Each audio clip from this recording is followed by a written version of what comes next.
Hi everyone, good morning and welcome to my YouTube channel. So this morning we are going to talk about toxic parents, okay? We have seen all over our lives and the environment where most of us come from, how we see how people are really toxic. The terms toxic. But many of us don't know that people are really toxic because we normalize some types of behavior, some types of attitude. We come from a society that normalize toxic behavior, where people can do some certain thing and we just take it as normal.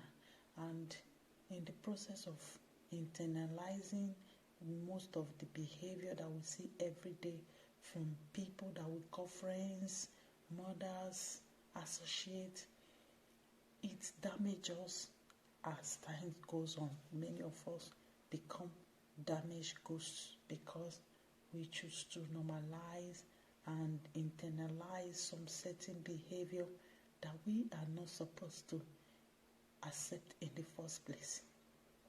Just because of the society that we come from, that people normalize certain behavior, certain damaging behavior, we call it normal. So how are we going to know that somebody is toxic? How can you tell if someone is toxic? The terms toxic has been used a lot recently, and it is one of those terms that a little subjective.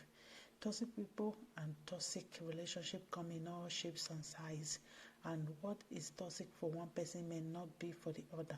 With that said, there are some signs that most will agree with being toxic. Here are a few of them. Toxic people tend to be guilt tripping. Guilt tripping means that they always try to make you feel guilty. This means that they will make you feel upset when they don't get their way. Being disappointed is one thing, but a guilt tripper will go on and on until you feel like you have no choice but to obey. 2. Toxic people tend to have no respect for boundaries. In a friendship, relationship, or anything else, there are boundaries. And a person who is toxic will try to cross those boundaries, or at the very least lean on them. They will lean on boundaries that you set. They don't care about your feelings, about your boundaries.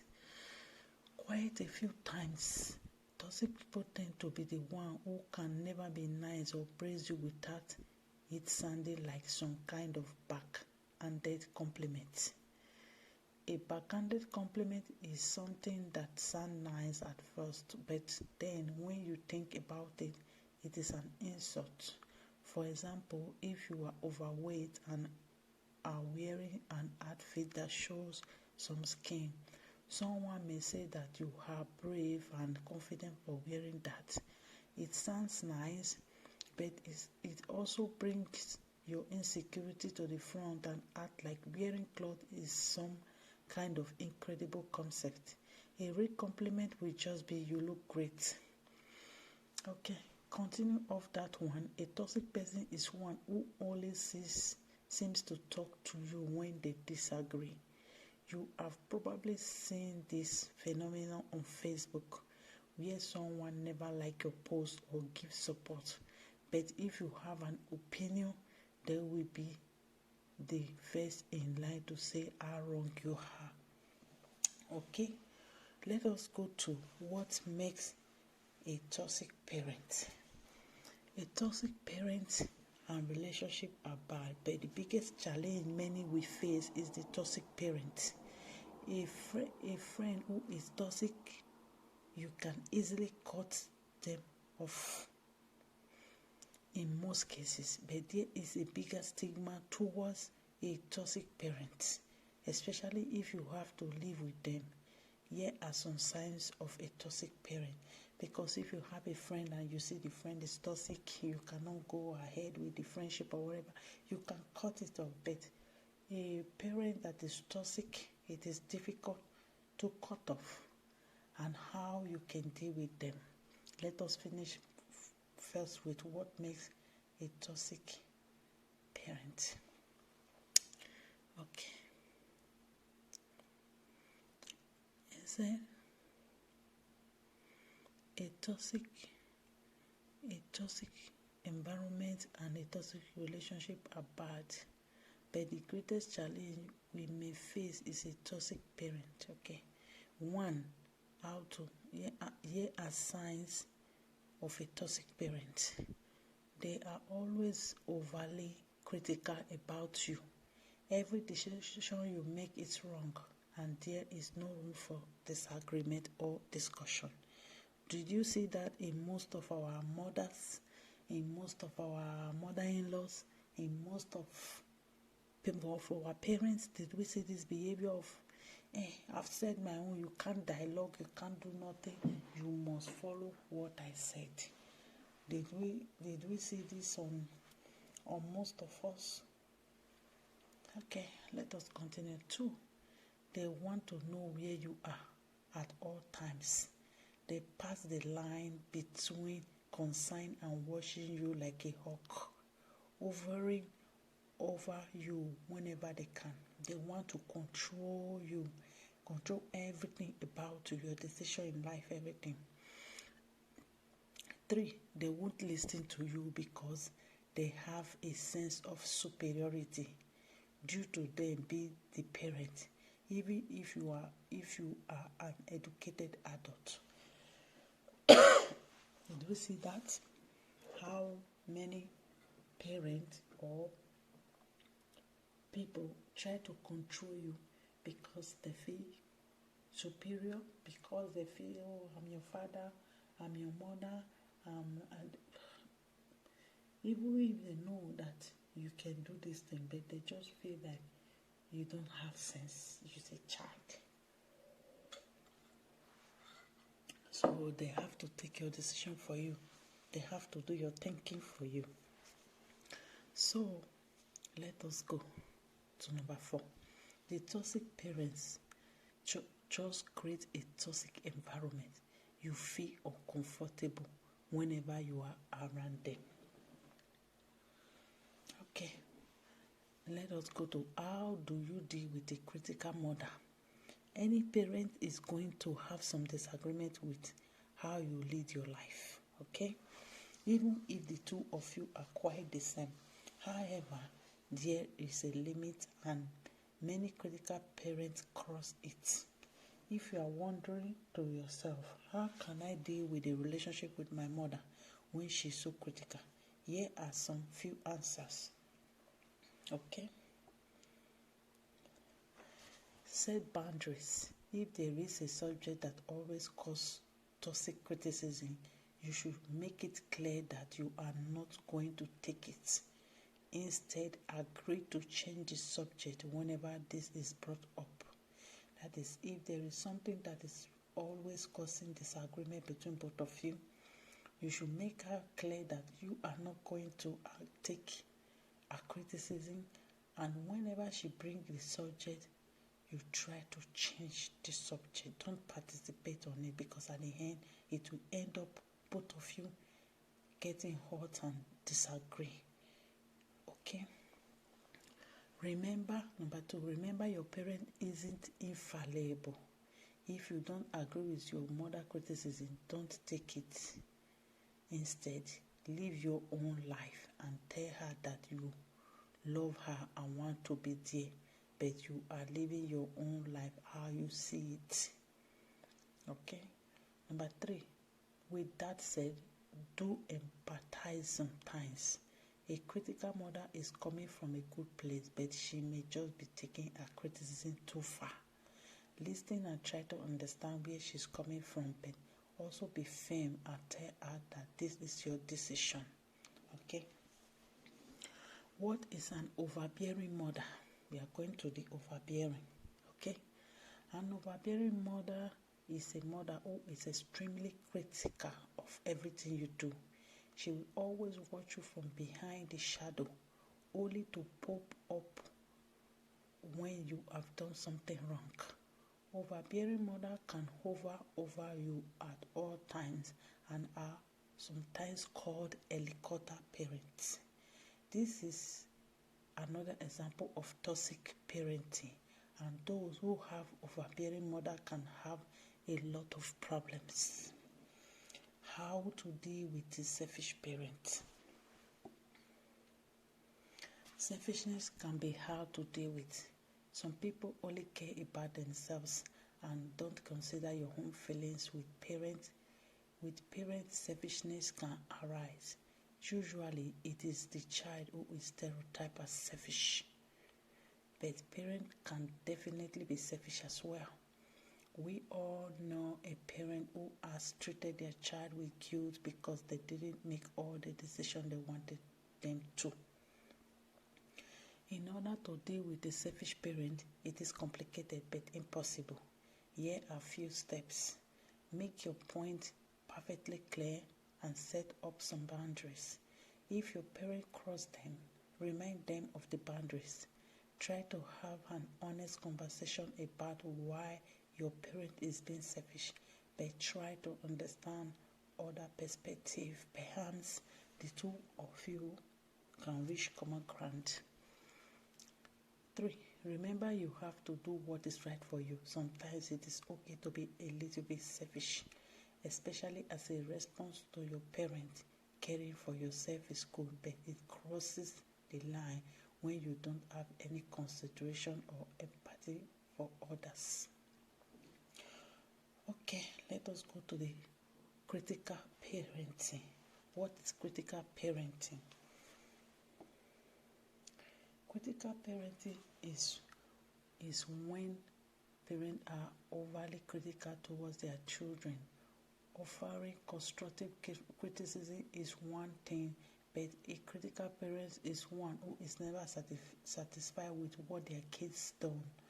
A critical parent may ignore their child when the child does succeed in doing something, but they go off with one little misstep. Children of critical parents may end up having a hard time recognizing emotions, and they may live a life where they are worried. They have to walk on eggshell. As a parent, it's important that you don't be overly critical to your child. Okay, and I don't know if we can see all the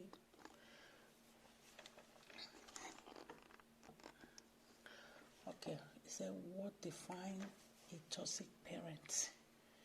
The term toxic is a bit subjective. Someone's behavior can be up to debate as whether toxic or not. With that said, there are some traits a toxic parent has that most people can agree about. Here are a few common toxic parent traits. They use guilt in order to control you. You can't choose your own career or path because your parent wanted you to be something else, and that makes them upset. Any difference you have in life is made by guilt tripping, not a civil difference of opinion. Speaking of which, the parent may act like their happiness depends on what you do. People should be happy on their own and not make their self-worth reliant on that adult child. I've said it a lot on my video. A toxic parent is someone who does have boundaries with most relationships. There are boundaries. Maybe you two have a subject such as a difference in faith that you agree not to discuss, but then the toxic parent bring it up. They always try to dig out things that you don't like to talk about. With any relationship, it is important that you have boundaries, but toxic parents tend to ignore that. They are overly critical of everything you do. There is a difference between having constructive criticism or not agreeing with a life decision and berating you constantly. A good parent should be one who realizes that you are not going to do everything according to your book. A toxic parent is one who will withhold their love until you meet all their criteria. Parental love is something that should happen unconditionally, at least in theory. But toxic parents don't do that. Instead, a toxic parent will act like they don't love you until you are ready to bend to their will. A toxic parent makes you afraid to be around them. Even if you are an adult, you still fear your toxic parent, and the pain just doesn't go away. Okay. There are other trends that define a toxic parent or toxic parents, and these are just a few of them. Dealing with toxic parent is never fun, but learn to take control of your life is incredibly important, and worth doing for your own mental health and wellness.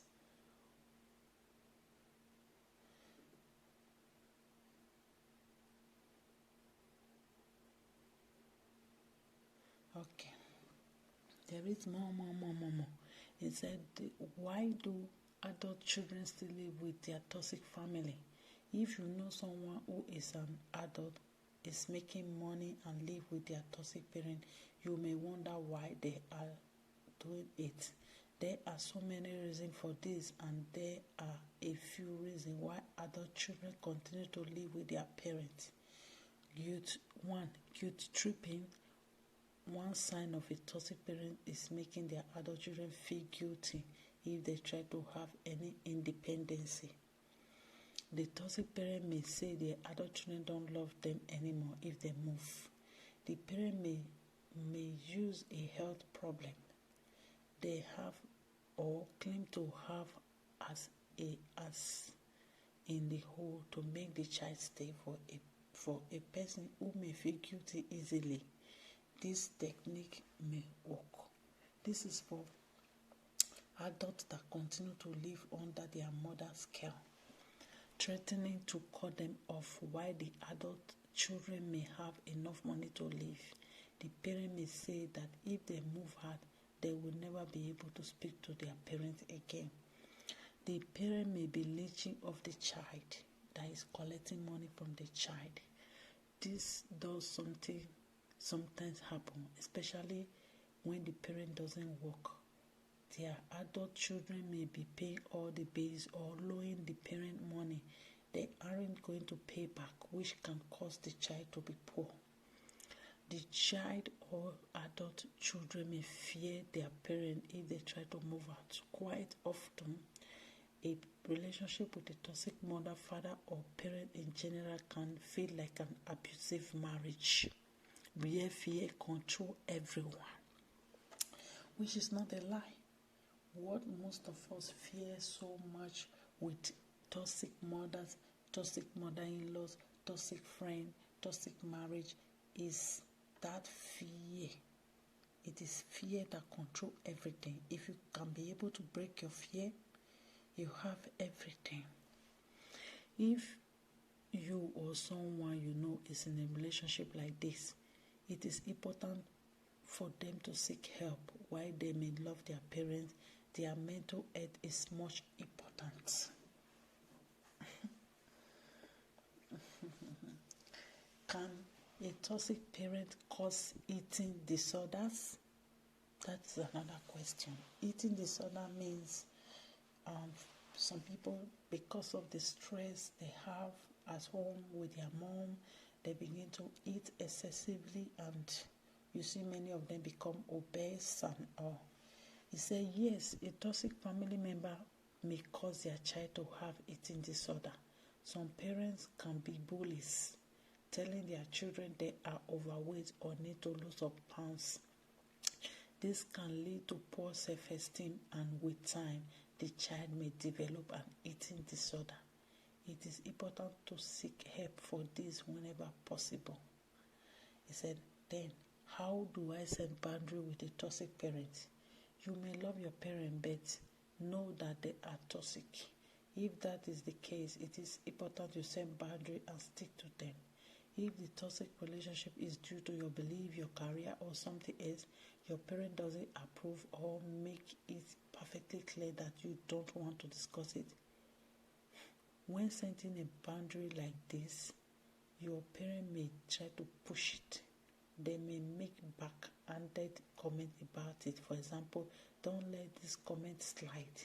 Put your foot down or leave the conversations. Should this boundary be crossed? Be clear with your boundaries and firm. It may take a few attempts, but it may end up working out for you.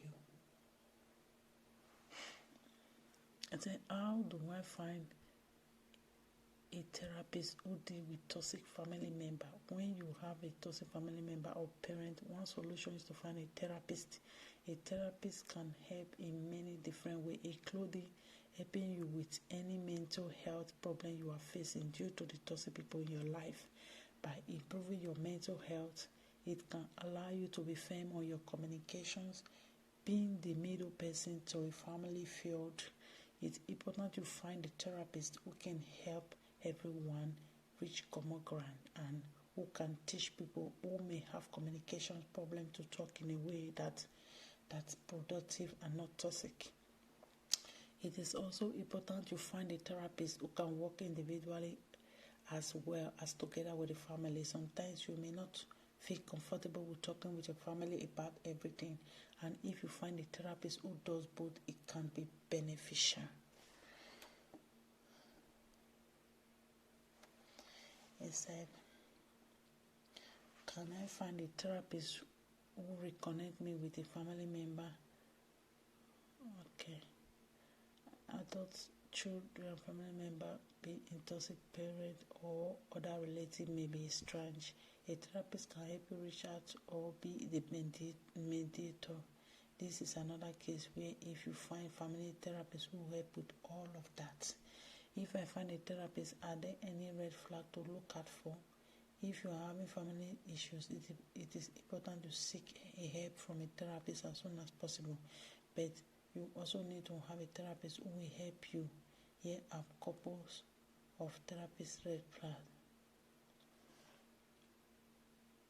The therapist need to be as neutral as possible. During a family session, your therapist shouldn't be your best friend who gang up on your parent, and they shouldn't be scolding you and siding with your parent. They need to bridge gap between adults, children, and the family member. During individual therapy, what you say is confidential. Your therapist is not someone who should be telling your family member what you say. In fact, they could get in trouble for doing that.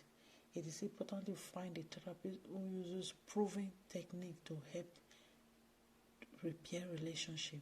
When you find a therapist, do a little research. Read some review if you must. Dealing with toxic parents is never fun, but learning to take control of your life is incredible. Important and worth doing for your own mental health and wellness. So, we can see where we read today about toxic parents and how they can make you feel very bad and how difficult it is to have a parent that don't respect your boundaries, that don't respect your relationship and what you want in life. They want to always tell you what to do. He said, passive aggressive. Passive aggressive can be defined as a non-verbal aggression that manifests in negative behavior. This model will not outwardly express anger or resentment towards you, but may, for instance, deliberately delay an event, pinch up late for an important appointment, or act morose and swirling towards you for no apparent reason. The toxic mother doesn't respond well to confrontation and tend to avoid emotional intimacy at all costs. She is often also a control freak.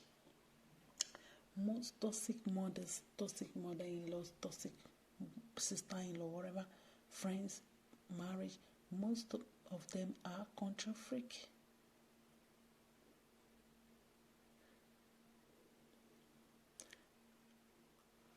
He said, how does having a toxic mother affect relationship? It goes without saying that the relationship between you and your toxic mother is unlikely to be healthy or nourishing. Toxic mother-daughter relationships in particular are very common, with toxic mother-son relationships slightly rare. The function in this primary combination affect all aspects of a person's psyche and life, and awareness of this, especially in women, seems to be on the rise.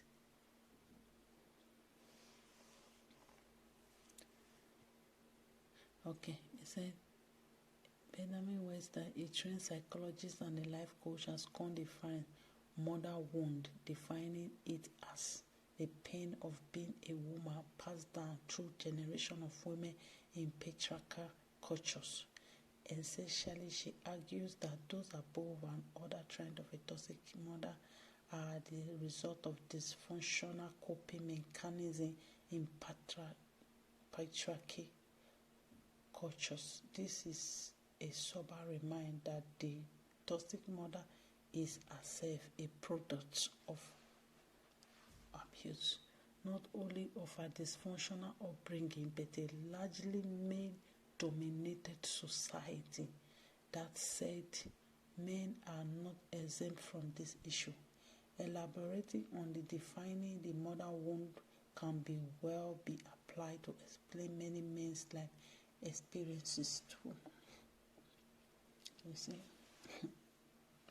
a lot we have to say, and elaborating in all this is so mind-blowing for me, because I see a lot of this behavior, attitude, and how the society applaud all these toxic mothers, toxic mother-in-laws, toxic sister-in-laws, toxic relationship, friends, marriage all the time.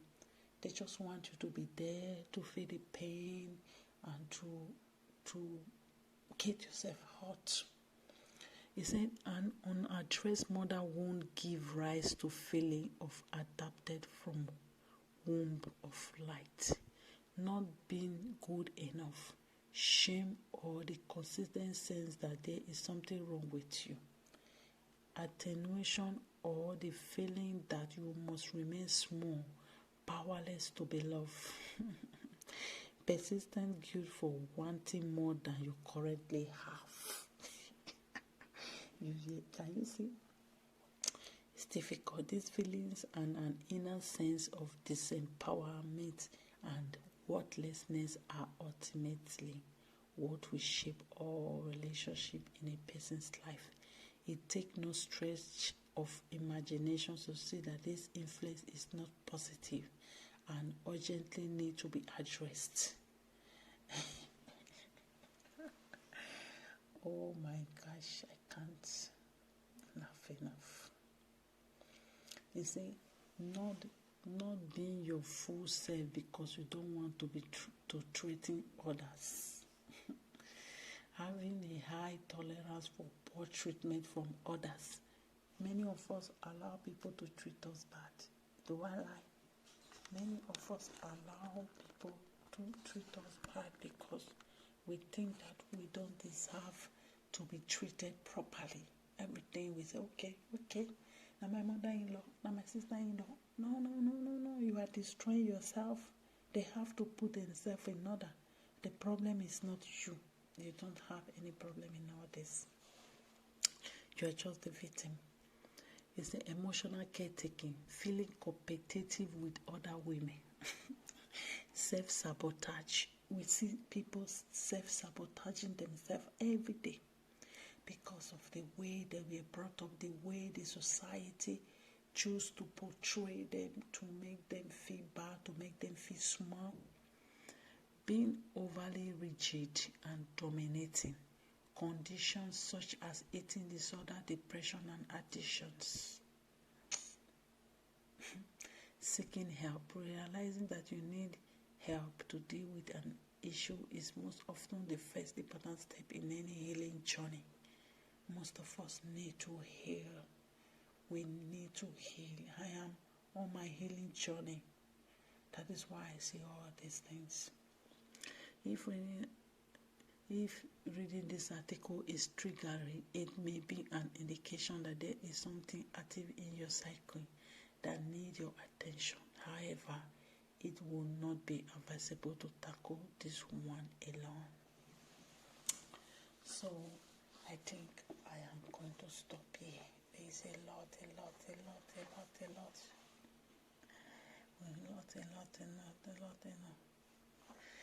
So, there is a lot we need to deal with. Society wants you to worship your mother, and no matter how she is, she's your mother. You don't have to cancel her. You don't have to leave her. She put you in your womb and on and whatever. But you never ask this person to put you in their womb. If they put you in their womb or they decide to have the child, they hold the full responsibility to care for their child without resentment, without destroying their child, without guilt-tripping their child, without making their child to feel that they hold them something in life, without abusing their own children, without making their children to feel small.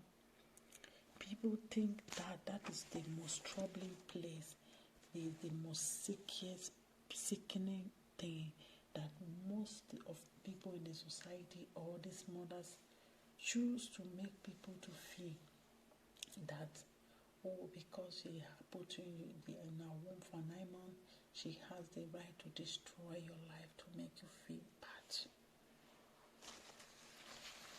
When the moment you choose to stand out for yourself or stand up for yourself, you become the demon, you become the bad person.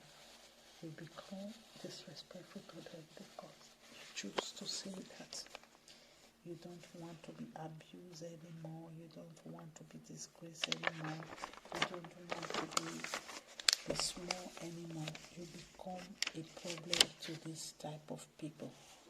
So I think I'm going to stop this video now. Tomorrow we'll make a video on abusive mother, 6 characteristics of a abusive mother. Okay, so I think we should go and have a rest now. I love all of you. It is Debbie Educare, and if you have any comment, any experience of an abusive mother, please don't forget to drop it on the comment section, and we continue to learn together. I love all of you all. Bye.